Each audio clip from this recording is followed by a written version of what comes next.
Salut mes chers élèves et bienvenue dans cette nouvelle vidéo qui vient dans le cadre des vidéos consacrées à la correction des exercices du premier chapitre, continuité d'une fonction numérique.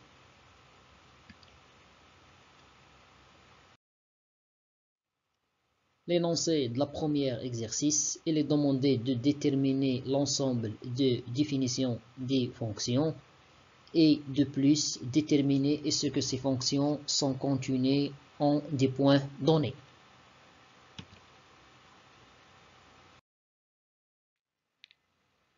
Tout d'abord, je vous conseille de faire vos propres rédactions avant de voir les réponses. Si on a une fonction définie par des morceaux, alors l'ensemble de définition de la fonction f est le suivant. df1, tel que f1 c'est la première fonction, inter et 1, tel que e1 c'est un intervalle ou bien réunion des intervalles. Union df2, tel que f2 c'est la deuxième fonction, ou bien la deuxième partie, inter e2, tel que e2 est aussi un intervalle, ou bien réunion des intervalles. Le premier cas, f de x égale x au carré moins x moins 2, est divisé par x moins 2. Déterminons df l'ensemble de définition de la fonction f. Pour cela, on pose f1 de x, c'est cette expression, c'est-à-dire x au carré moins x moins 2 est divisé par x moins 2. Et 1, c'est cet ensemble. X appartient à R tel que x différent de 2.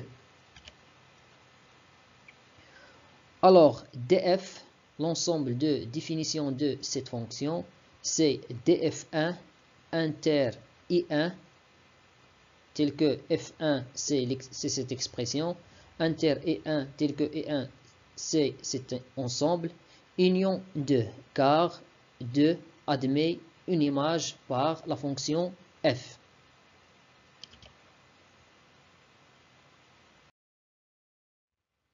Puisque f1 est une fonction rationnelle, alors l'ensemble de définition de f1, c'est tous les nombres réels, sauf les nombres pour lesquels le dénominateur est nul. Donc df1 égale à x appartient à R tel que x différent de 2, c'est-à-dire que df1 c'est R sauf le nombre 2. I1 si x appartient à R tel que x différent de 2, c'est-à-dire que I1 aussi c'est R sauf le nombre 2. Et par suite, df égale à df1 inter et 1 union 2 égale moins l'infini 2 union 2 plus l'infini inter le même ensemble, inter moins l'infini 2 union 2 plus l'infini et tout union 2. Alors df égale moins l'infini 2 union 2 plus l'infini, l'intersection d'un ensemble est lui-même, c'est lui-même. Alors cet ensemble c'est R sauf 2 et on a ajouté 2. Donc df égale à R. Étudions la continuité de la fonction f en x0 égale à 2.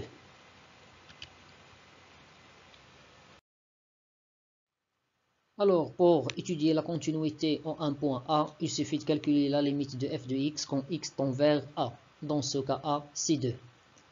On a limite f de x quand x tend vers 2 égale la limite de x au carré moins x moins 2, tout divisé par x moins 2 quand x tend vers 2.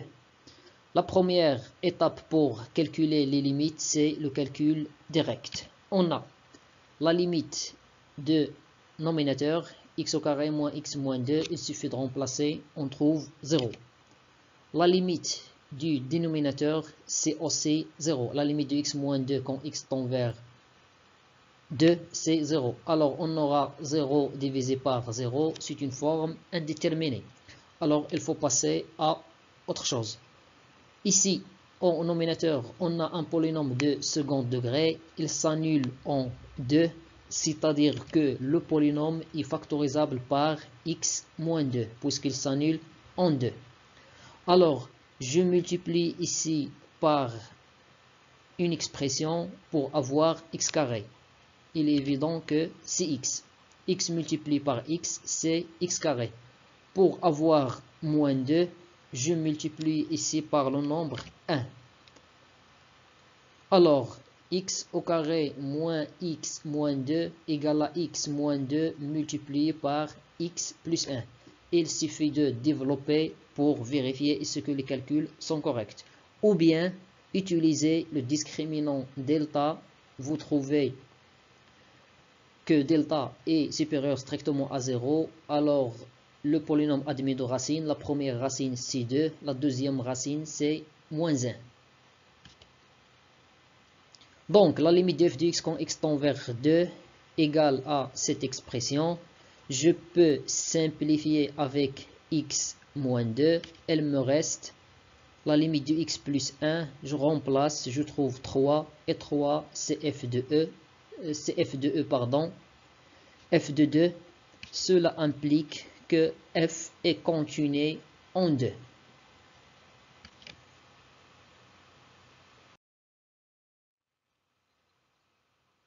Le deuxième cas, la deuxième fonction, déterminant df l'ensemble de définition de la fonction f. On a f, les x, voilà son expression. Alors, on pose f1 de x, c'est la première expression, et e1, si tous les nombres réels tels que x différent de 1. Alors, df1 égale x appartient à R, puisqu'ici j'ai la racine carrée, alors l'expression qui se trouve sous la racine doit être positive. Puisqu'ici aussi x sous la racine, alors x doit être positive. De plus, puisque j'ai une fraction, alors le dénominateur doit être différent de 0. X moins racine carrée de x différent de 0. On sait que, quel que soit x appartient à R, x carré plus 4, elle est positive, car x carré est positif, plus 4, elle est strictement positif. X supérieur ou égal à 0, c'est-à-dire x appartient à l'intervalle 0 plus l'infini. X moins racine carrée de x égale à 0 implique, ici je factorise par racine carrée de x. C'est racine carrée de x, tu multiplies par racine carrée de x moins 1 égale à 0. Un produit égal à 0 si l'un des termes égale à 0. Donc, x moins racine x égale à 0 implique que racine x égale à 0 ou bien racine x moins 1 égale à 0.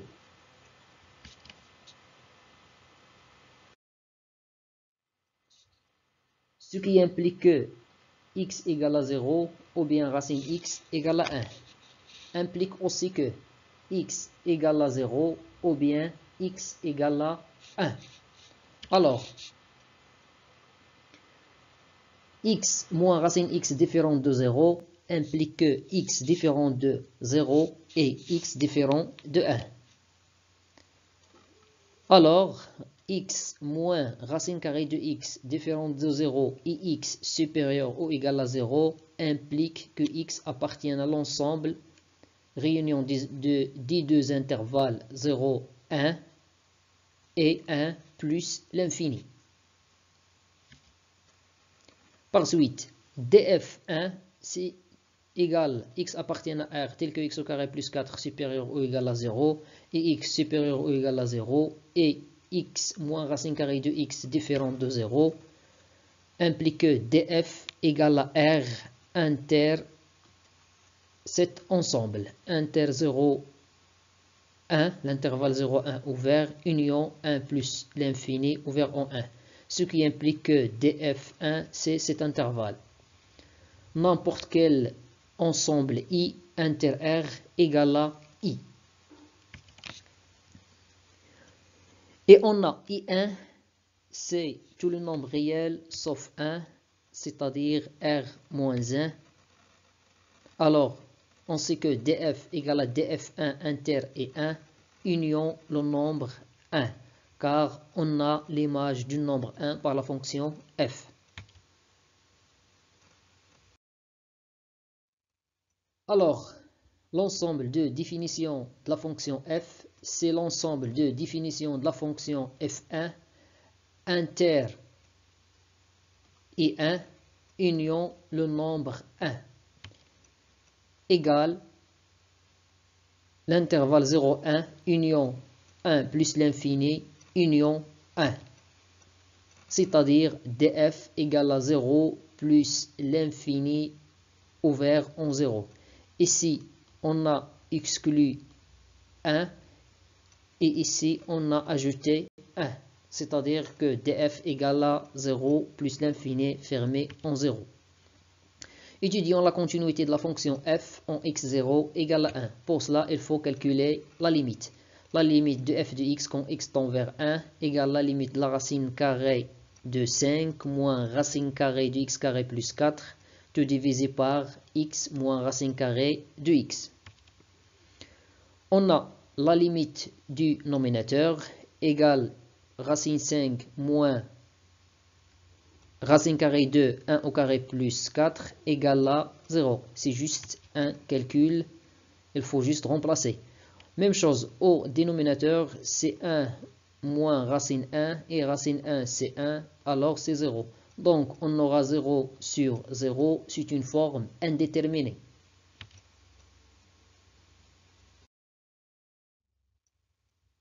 Alors on a la limite de f de x quand x tend vers 1.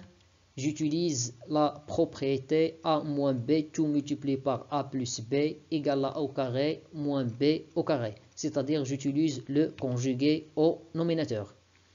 Le conjugué de racine 5 moins racine carrée de x carré plus 4, c'est racine 5 plus racine carrée de x carré plus 4.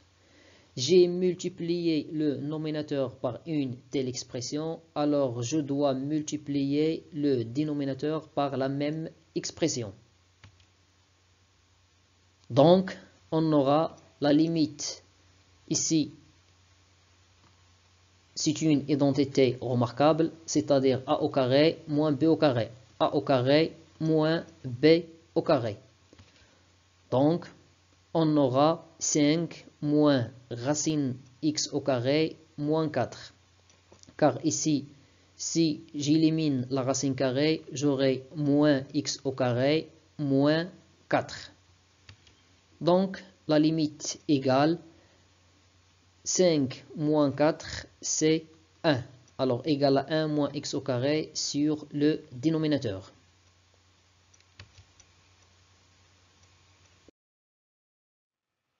Alors, après les simplifications, on aura cette limite.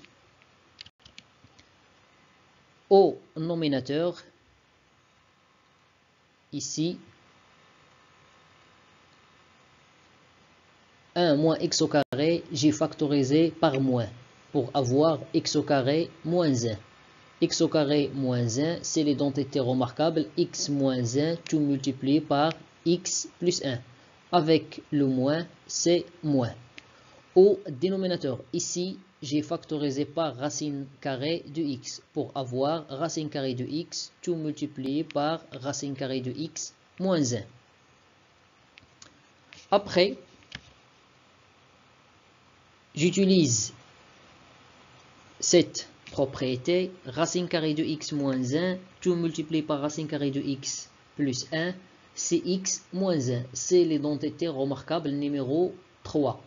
Alors j'applique cette propriété sur ce terme, x moins 1.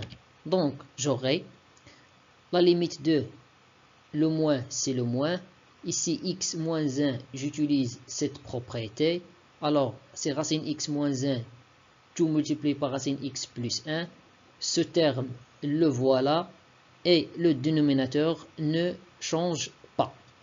Après, je simplifie avec racine x moins 1, racine x moins 1. Il me reste le terme suivant. Et après, je calcule. Il suffit de remplacer x par 1.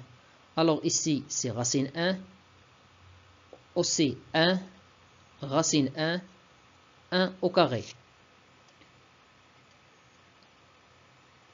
Ici, si je remplace ou bien ici, ici, si je remplace, alors j'aurai comme résultat 2, et ici 2. 2 fois 2, c'est 4, avec ce moins, c'est moins 4.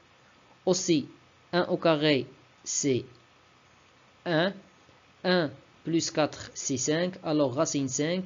Racine 5 plus racine 5, c'est 2 racine 5. 2 racine 5 fois 1, c'est 2 racine 5.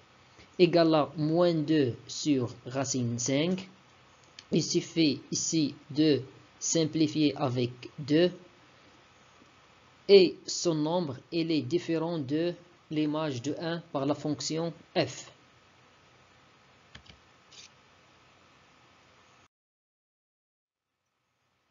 Cela implique que f n'est pas continu en 1. Le troisième cas, déterminant df l'ensemble de définition de la fonction f, tel que f il est défini comme suit. On pose f1, c'est cette expression, et 1, c'est x appartient à R, tel que x différent de 3. Alors, df1, ou bien df, c'est df1 inter et 1, union 3, car on a l'image de 3. On a df1, puisque c'est une fonction qui s'écrit sous la forme d'une fraction, alors le dénominateur doit être non nul, c'est-à-dire 6x moins 18 différent de 0. Ce qui implique que df1, c'est tous les nombres réels tels que 6x différent de 18, c'est-à-dire que x différent de 3. Et par suite, df, c'est tous les nombres réels sauf 3. Et on a I1 égale l'ensemble x appartient à R tel que x différent de 3, c'est-à-dire R sauf le nombre 3. Et on sait que df c'est df1 inter et 1 union 3, donc df égale R sauf 3, inter R sauf 3, union 3, égale moins l'infini 3, union 3 plus l'infini, union 3, c'est-à-dire que df égale à R. On a exclu ici 3 et on a ajouté 3. Alors df égale à R. Étudions la continuité de la fonction f en 3. Il suffit de calculer la limite de f de x quand x tend vers 3. Alors, la première étape pour calculer les limites, c'est le calcul direct. La limite du nominateur, c'est 0, car sinus 0, c'est 0. Aussi, la limite du dénominateur, c'est 0, pardon. Si on remplace, on trouve 0. Alors, on a une forme indéterminée. Donc, la limite de f de x égale la limite de sinus 3 moins x. Ici, au dénominateur, j'ai choisi de factoriser par moins 6 pour avoir tout simplement 3 moins x. On sait que la limite de sinus x sur x égale à 0 quand x tend vers 0. Donc, cette limite, c'est là égale à 1 fois 1 sur moins 6. Égale à moins 1 sur 6, c'est f de 3, ce qui implique que la fonction f est continue en 3. Le dernier cas, déterminant df l'ensemble de définition de la fonction f, tel que f est défini comme suit. On pose f1 de x, c'est moins 2x plus 1, et e1, c'est x appartient à R, tel que x inférieur ou égal à 1. f2, c'est moins 4x plus 3. Et I2, c'est x appartient à R, tel que x supérieur strictement à 1. On a df1, c'est R, car c'est une fonction polynomiale. Et 1, c'est les nombres qui sont supérieurs ou égaux à 1, c'est-à-dire l'intervalle fermé en 1, plus l'infini. df2, encore, c'est R, car c'est une fonction polynomiale. df2, c'est le nombre réel qui sont inférieurs strictement à 1, c'est-à-dire l'intervalle moins l'infini 1, ouvert en 1. Et on a df, c'est df1 inter et 1, union df2 inter et 2.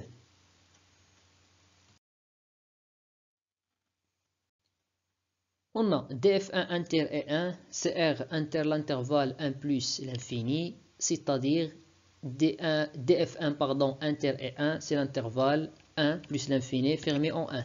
Même chose, df2 inter et 2, c'est R inter moins l'infini 1, c'est-à-dire df2 inter et 2 égale moins l'infini 1.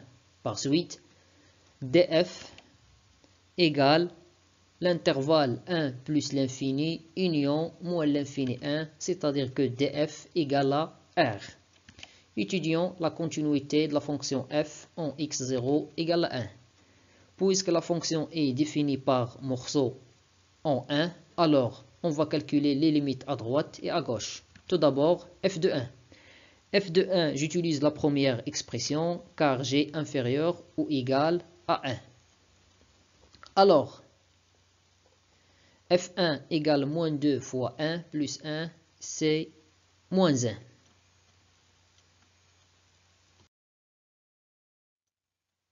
Alors, la limite de f de x quand x tend vers 1 à droite, je prends la deuxième expression car j'ai x supérieur à 1. Alors, c'est la limite de moins 4x pardon, plus 3. Il suffit de remplacer.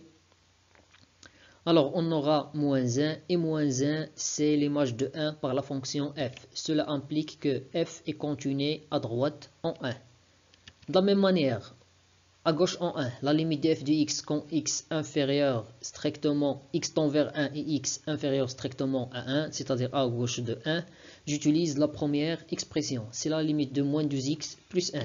Il suffit de remplacer, on aura moins 1. Et moins 1 aussi, c'est l'image de 1 par la fonction f.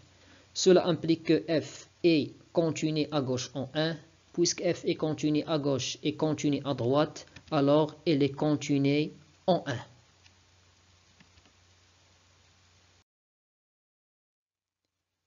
Finalement, mes chers élèves, je vous remercie pour votre attention et à la vidéo prochaine, Inch'Allah.